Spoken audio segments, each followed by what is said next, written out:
So hi guys, welcome to the video. तो आज के हमारे वीडियो में हम एशियन पेंट्स के ऊपर बात करेंगे, जो कि वैसे तो इंडिया के ऑर्गेनाइज पेंट मार्केट में ऑलमोस्ट 59% का मार्केट शेयर होल्ड करता है। बट स्टिल अगर आप इस कंपनी की स्टॉक प्राइस के पिछले 3 सालों की परफॉर्मेंस को देखोगे, तो इस कंपनी ने पिछले 3 सालों में ऑलमोस्ट 0% के रिटर्न दिए हैं अपने शेयर होल्डर्स को। अब अगर हम कंपनी के इस तरह के परफॉर्मेंस के पीछे के रीजंस को समझने की कोशिश करें, तो इसके मेजरली 3 रीजंस निकल के आते हैं, जिसमें सबसे पहला रीजन निकल के आता है 2022 में हुई रशिया यूक्रेन वॉर, जहां पर क्रूड ऑयल के प्राइस बढ़ने की वजह से इन सारी ही पेंट सेक्टर की कंपनीज के ऑपरेटिंग प्रॉफिट मार्जिन बड़ी तरीके से हैम्पर हुए। सेकंड रीजन निकल के आता है जहां पर पिछले 2 से 3 सालों में हायर इन्फ्लेशन की वजह से इंडिया की जो कंज्यूमर डिमांड थी वो काफी ज्यादा वीक हुई, जिस वजह से ना ही केवल एशियन पेंट जैसी कंपनीज, इसके अलावा जो एफएमसीजी कंपनीज और अदर कंज्यूमर ड्यूरेबल कंपनीज थी उन सभी ने सफर किया। और थर्ड रीजन निकल के आता है, जो कि एक्चुअली मेन रीजन है इस कंपनी की इस तरह के डाउनफॉल का, वो है पिछले कुछ सालों में इंडियन पेंट सेगमेंट में ग्रासिम, जीएसडब्ल्यू पेंट, एस्ट्रल और जो पिडिलाइट है, इन सारी बड़ी बड़ी कंपनीज ने एंटर करना शुरू कर दिया है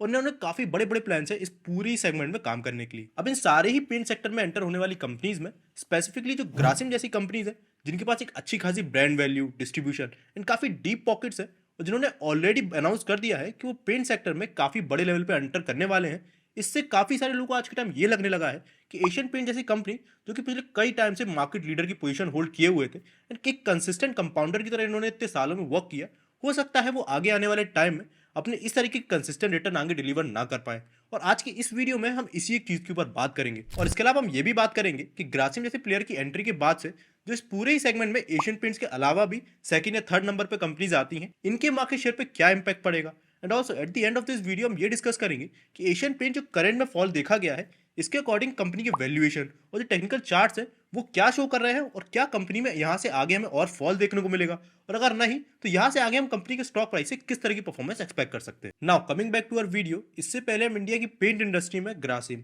और अदर बड़े प्लेयर्स की एंट्री के इम्पैक्ट के बारे में समझे, आपको इंडिया में जो ओवरऑल पेंट इंडस्ट्री है इसकी ओवरऑल स्ट्रक्चर के बारे में समझना पड़ेगा। तो let me tell you, India की जो पेंट इंडस्ट्री है, इसमें अकेले 70% जो है वो organise players like Asian Paints, Berger paint and Nerolac जैसी जो कंपनीज है वो एक्वायर किए हुए हैं। वो बाकी का बचा हुआ जो 30% मार्केट है वो अनऑर्गेनाइज प्लेयर के अंडर आता है। अब इसी पूरे ऑर्गेनाइज प्लेयर में जो सबसे बड़ा प्लेयर है वो आके निकल के आता है एशियन पेंट्स, जो कि अकेले 59% का जो मार्केट शेयर है वो एक्वायर किया हुआ है। अब अगर मैं आपको इंडिया की पेंट इंडस्ट्री की ग्रोथ के बारे में बताऊं, तो अकॉर्डिंग टू सम एस्टीमेट ये इंडस्ट्री आगे चल के 9 to 10% की ग्रोथ दिखा सकती है per annum. But let me tell you, पिछले कुछ टाइम में ये जो ग्रोथ है ये और ज़्यादा हुआ करती थी, बट बिकॉज जैसे हमने ऑलरेडी डिस्कस किया कि पिछले 2 ढाई सालों में इंडिया की जो कंजप्शन डिमांड है वो काफ़ी ज़्यादा डिक्रीज हुई है, इस वजह से इंडिया की ये पेंट की इंडस्ट्री है इसमें भी हमें डी ग्रोथ देखा गया है। But let me tell you, according to some estimate ये जो ग्रोथ है आगे चल के और बढ़ेगी जब इंडिया में जो कंजप्शन और डिमांड है ये वापस से इन लाइन आएगी। अब अगर आप इस पूरी पेंट इंडस्ट्री में थोड़ा और डीप जाओगे तो आपको समझ में आएगा कि इस पूरे पेंट सेगमेंट में जो स्पेसिफिकली डेकोरेटिव पेंट का सेगमेंट है, इसी में जो कंपनीज लाइक एशियन पेंट्स और बर्जर पेंट है ये अपना मैक्सिमम रेवेन्यू और बिजनेस अर्न करती है। एंड यही वो सेगमेंट है जिसमें ग्रासिम, जेएसडब्ल्यू या जो पिडिलाइट जैसी कंपनीज है वो एंटर होने का प्लान कर रही है। अब यहाँ पर एक सवाल आता है कि पिछले 2 ढाई सालों में ऐसा क्या हो गया कि ये सारी कंपनीज आज के टाइम इंडिया के डेकोरेटिव पेंट सेगमेंट में एंटर होना चाहती हैं। तो इसका सवाल का जवाब एकदम सिंपल सा है कि इंडिया का जो पूरा ये सेगमेंट है डेकोरेटिव पेंट्स का, इसमें जो मार्जिन है वो काफ़ी अच्छे हैं, जहाँ पर आपको कंपनी से 25 से 30% के मार्जिन आराम से देखने को मिल जाते हैं। अब इन सारी कंपनीज ने ये सोचा कि आज के टाइम पेंट बनाना कोई मुश्किल तो है नहीं, और ऑलरेडी अगर आप पिडिलाइट का केस देख लो, ग्रासिम का केस देख लो या जेएसडब्ल्यू का केस देख लो, इन सारी कंपनीज ने एक काफ़ी हद तक अपना खुद का डिस्ट्रीब्यूशन मॉडल ऑलरेडी बना रखा है अपने एग्जिस्टिंग बिजनेस की वजह से। इसीलिए इन सारी कंपनीज ने ये सोचा कि क्यों ना अपने एग्जिस्टिंग बिजनेस का जो डिस्ट्रीब्यूशन है इसका यूज़ करके हम पेंट सेक्टर जैसे हाई मार्जिन बिजनेस में भी एंटर होकर वहाँ से भी एक नई प्रॉफिटेबिलिटी को जनरेट कर सके। अब पर्टिकुलरली अगर आप इस केस में ग्रासिम का एग्जाम्पल लोगे, तो ग्रासिम के पेंट सेक्टर में एंट्री की वजह से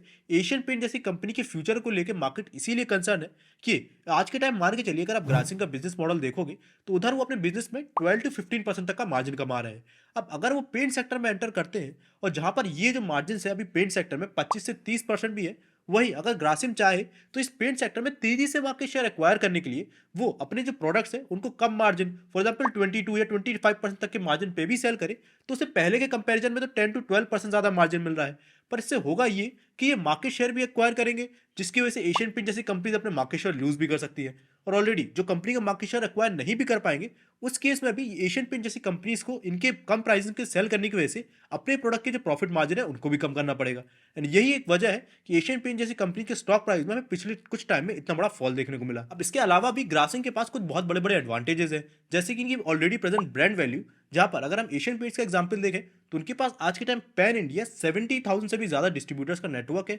वहीं पर अगर आप इसको कंपेयर करोगे ग्रासिम से, तो क्योंकि ग्रासिम ऑलरेडी सीमेंट इंडस्ट्री में अपने अल्ट्राटेक सीमेंट और वॉल पुट्टी वगैरह इंडस्ट्री में काफी अच्छे से मार्केट शेयर एक्वायर किए हुए हैं, तो उसके चलते इनके पास भी आज के टाइम 54,000 का एक डिस्ट्रीब्यूशन बेस है ऑल ओवर इंडिया, जो कि एशियन पेंट को अच्छी खासी टक्कर दे सकता है। इसके अलावा इनके पास काफी डीप पॉकेट्स है, जिसके चलते इन्होंने रिसेंटली ये भी अनाउंस किया था कि ये पेंट इंडस्ट्री में तेजी से ग्रो करने के लिए 10,000 करोड़ का केपेक्स कर रहे हैं। पर यहाँ पर एज एन इन्वेस्टर आपके दिमाग में एक यूजुअल सा क्वेश्चन ये भी आना चाहिए कि ये जो पूरे ही एशियन पेंट्स के मार्केट शेयर को जो हमें खतरा देखने को मिल रहा है और मार्केट को जो पूरा ही एस्टिमेशन है, क्या ये पूरी प्रॉब्लम एशियन पेंट्स को नजर नहीं आ रही होगी? और अगर आ भी रही होगी तो उन्होंने ऐसे कौन से स्टेप्स हैं जो लिए हैं इस पूरी चीज को केटर करने के लिए और अपनी जो मार्केट लीडर की पोजीशन है उसको बनाए रखने के लिए? तो लेट मी टेल यू, जो हमने भी पास में देखा कि ग्रासिम इंडिया की पेंट इंडस्ट्री में ग्रो करने के लिए 10,000 करोड़ का केपेक्स ऑलरेडी अनाउंस कर रखा है। इसके अगेंस्ट अगर आप एशियन पेंट्स के नंबर्स देखोगे तो उन्होंने भी रिसेंटली अपने 9,000 करोड़ का एक नया केपेक्स किया था, जिसमें नए मैन्युफैक्चरिंग प्लांट को स्टैब्लिश कर रहे हैं। इसके अलावा let me tell you, Asian Paints ने पिछले कुछ टाइम में एक काफ़ी यूनिक स्ट्रेटेजी अपनाई है, जहां पर सबसे पहले तो उन्होंने ये बोला कि जैसे कि बाकी सारी कंपनीज इंडिया के पेंट सेगमेंट में एंटर हो रही हैं टू गेन एक्स्ट्रा मार्जिन, इसी तरीके से एशियन पेंट्स ने भी ये बोला कि भैया हम भी आपके सेगमेंट में एंटर करेंगे। एंड इसीलिए ऑलरेडी एशियन पेंट्स ने एडेसिव वगैरह बनाने के जो बिजनेस है उसमें अपना केपेक्स करना शुरू कर दिया है। एंड इसके अलावा भी एशियन पेंट बैक ट्रैकिंग की एक यूनिक अप्रोच अपना रहा है, जहां पर एशियन पेंट्स को पेंट बनाने के लिए जो भी सारे रॉ मटेरियल की जरूरत पड़ती थी अपार्ट फ्रॉम क्रूड ऑयल, उनको दूसरी कंपनी से वो खरीदने पड़ते थे। अब जब वो दूसरी कंपनी से उन रॉ मटेरियल को खरीदते थे तो ऑब्वियस सी बात है वो कंपनीज उनको कोई ऑपरेटिंग प्रॉफिट मार्जिन पे वो सारे प्रोडक्ट बेचती होंगी और वो खुद भी उस पर प्रॉफिट कमाती होंगी। एंड एशियन पेंट ने इसी प्रॉफिट मार्जिन को बचाने के लिए ये सोचा कि अब वो सारे ही जो रॉ मटेरियल है वो दूसरी कंपनी से ले रहे थे टू मैन्युफैक्चर पेंट, उन रॉ मटेरियल को भी अब वो खुद ही बनाएंगे। अब इससे एशियन पेंट्स को एक बड़ा बेनिफिट ये होगा कि क्योंकि वो प्रोडक्ट खुद बनाएंगे इन हाउस, तो उनकी जो प्रॉफिट मार्जिन है अपने प्रोडक्ट पे, वो एंड प्रोडक्ट पे उन प्रॉफिट मार्जिन को बचा पाएंगे। और जो प्रॉफिट मार्जिन उन्होंने यहाँ पर बचाए वही उसका वो बेनिफिट एंड कंज्यूमर को दे देंगे एंड प्रोडक्ट पे,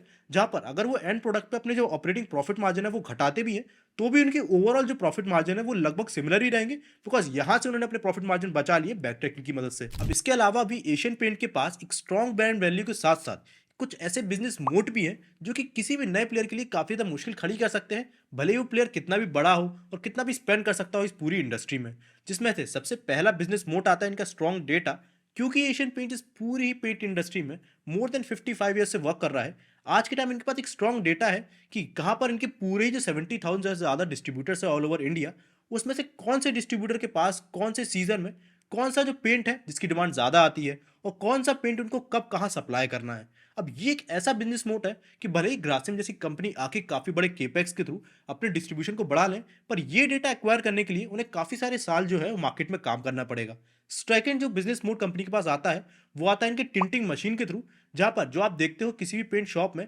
आपको पेंट मिक्स करने के लिए टिंटिंग मशीन्स देखने को मिलती है। अब ये किसी भी आप नॉर्मल कॉमन शॉप में चले जाओ, बड़ी से बड़ी शॉप में आपको एक से दो टिंटिंग मशीन मैक्सिमम देखने को मिलती हैं, जिसमें से आप मैक्सिमम केसेस में देखोगे कि ऑलरेडी इन शॉप्स में आपको एशियन पेंट्स की जो टिंटिंग मशीन है वो लगी हुई दिखेंगी। जहां पर अगर कोई नया प्लेयर एंटर होता भी है तो काफ़ी मुश्किल है कि वो अपनी टिंटिंग मशीन्स के थ्रू एशियन पेंट की जो ऑलरेडी लगी हुई टिंटिंग मशीन्स है उनको हटा पाए। अब ये तो हो गया पर्टिकुलरली एशियन पेंट्स का केस, पर इसके अलावा अगर आप इस पूरी पेंट इंडस्ट्री को भी देखोगे तो इसमें कुछ ऐसे चेंज होते हुए ट्रेंड्स आपको नजर आएंगे जो कि आपको साफ इस चीज़ को दिखाते हैं कि ये जो पूरी पेंट इंडस्ट्री है ये आगे चल के तेजी से ग्रो करने वाली है। जिसमें से सबसे पहला ट्रेंड तो यही है कि जैसा कि हमने देखा कि इंडिया की जो पेंट इंडस्ट्री है उसमें 70% जो डिमांड है वो डेकोरेटिव पेंट्स की है। अब इस डेकोरेटिव पेंट्स में भी जो 20% मार्केट या बिजनेस आता है कंपनीज का, वो उस सेगमेंट से आता है जो कि अपने जो रियल एस्टेट का कंस्ट्रक्शन है उनको नया कंस्ट्रक्ट करा रहा है या नई बिल्डिंग्स पे पेंट करा रहा है। और जो 80% बिजनेस आता है उस सेगमेंट से आता है जो कि अपने ऑलरेडी एग्जिस्टिंग हाउस वगैरह को रीपेंट कर रहा है।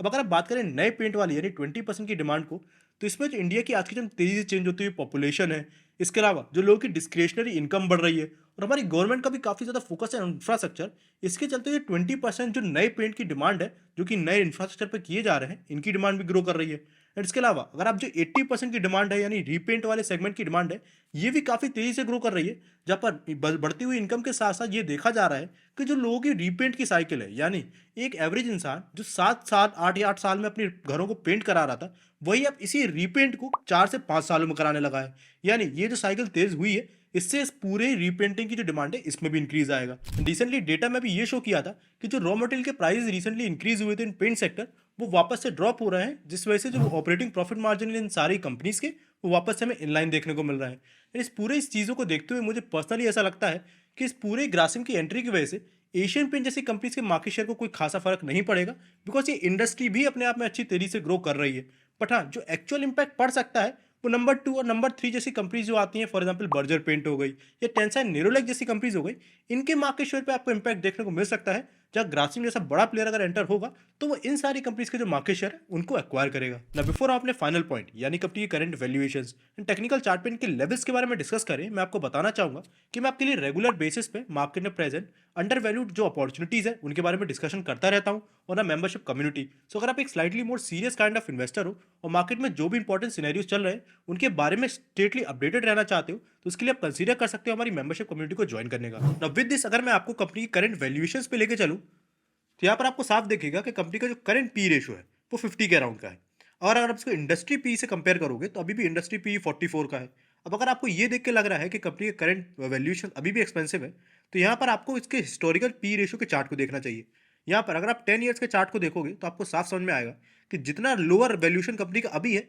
इससे पहले कंपनी के इस पी रेशियो पे 2017 पे कंपनी ट्रेड कर रही है। यानी 2017 के बाद से अभी तक कंपनी का पी रेशियो इतने बड़े लेवल पे फॉल नहीं हुआ है। इसके अलावा अगर आप कंपनी के प्रॉफिट एंड लॉस स्टेटमेंट को भी देखो तो यू विल ऑब्जर्व कि 2021 से यहाँ तक अभी तक कंपनी ने कोई भी रिटर्न्स नहीं दिए, पर इसी ड्यूरेशन में कंपनी के जो एक्सेल्स है वो 21,000 करोड़ से बढ़ के 35,000 करोड़ से भी ज़्यादा के हो गए हैं, और उनका नेट प्रॉफिट 3,200 करोड़ से जंप करके आज के टाइम 5,500 करोड़ से भी ज़्यादा का हो गया है, जो कि मोर देन 70% की जंप है। इसके अलावा इनके कंपाउंडेड सेल्स ग्रोथ भले ही फॉल हुए हैं ड्यू टू वीकर डिमांड, पर compounded profit growth trailing 12 month में अभी तक के हाईएस्ट है, जो कि है 43% के। इसके अलावा जो कि मैंने आपको बताया भी था कि पिछले कुछ टाइम में कंपनी काफ़ी ज़्यादा ध्यान दे रही है अपने कंपेटिटर्स और अपने केपेक्स पे काफ़ी ज़्यादा पैसे खर्च कर रही है। ये चीज़ आपको कंपनी की बैलेंस शीट में साफ दिख जाएगी, जहाँ पर आप इनके CWIP यानी कैपिटल वर्क इन प्रोग्रेस में देख सकते हो कि जहाँ पर कंपनी नॉर्मली जो अपने इन्वेस्टमेंट कर रही थी पूरे ही प्रोजेक्ट पे, वो 400 करोड़ या 200 करोड़ के अराउंड था। यही इन्वेस्टमेंट और यही केपेक्स उन्होंने मार्च 2023 में बढ़ा के 1,000 करोड़ से भी ज़्यादा का कर दिया,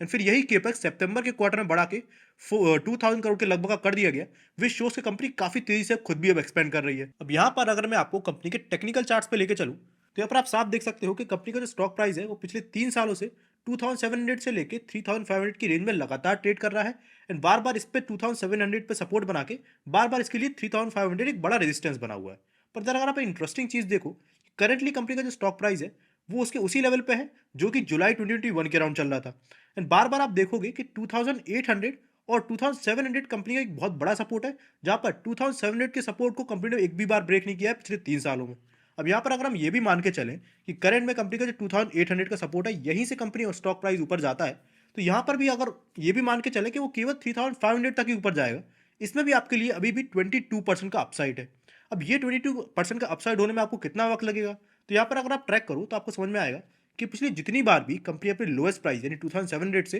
3,500 तक जंप करी है, इस पूरे जंप में इसको 3 से 4 महीने के अराउंड ड्यूरेशन लगा है ना। अब अगर मैं आपको at the end Asian paints पे अपना पर्सपेक्टिव बताऊं, तो ये कंपनी आपको लॉन्ग टर्म में एक मल्टी बैगर रिटर्न दे इसकी पॉसिबिलिटी तो कम है, बट येस ये कंपनी आपको लॉन्ग टर्म में 15 to 18% के एवरेज रिटर्न अभी भी डिलीवर कर सकती है। एंड मेरे अकॉर्डिंग जैसा कि मैंने इसके हिस्टोरिकल पैटर्न को फॉलो किया, मुझे ऐसा लगता है कि ये कंपनी ये वाला चार्ट पैटर्न फॉलो कर रही है, जहाँ पर आपको 2.5-3 साल कंपनी के स्टॉक प्राइस में ज़्यादा कोई मूवमेंट देखने को नहीं मिलता। फिर ऐसे ही चलते में जब कंपनी का स्टॉक प्राइस एक रीजनेबल वैल्यूएशन पे आ जाता है, जैसा कि हमें करंटली देखने को मिल रहा है, तो वहाँ से फिर अगले ही कुछ महीनों में कंपनी का स्टॉक प्राइस 80 to 100% का जंप दिखाता है। अब इस पूरे ही जंप के बीच में अगर आपने करेक्ट टाइम पे एंटर कर लिया then it is well to good, but अगर आपने उस रैली को मिस कर दिया तो फिर से कंपनी एक 2.5-3 साल के कंसोलिडेशन में चली जाएगी। अब ये पूरा मेरा पॉइंट ऑफ व्यू है, मैं गलत भी हो सकता हूँ, तो प्लीज़ कोई भी इन्वेस्टमेंट करने से पहले अपनी खुद की रिसर्च जरूर कर लीजिएगा। एंड वीडियो को एंड तक देखने के लिए थैंक यू, और अगर आप चाहते हो इसी तरह की इन डेप्थ एनालिसिस ऑन दूसरे स्टॉक, तो आप उसके लिए स्क्रीन पर वीडियो को क्लिक कर सकते हो। हम मिलेंगे अपने नेक्स्ट वीडियो में, तब तक के लिए बाय बाय।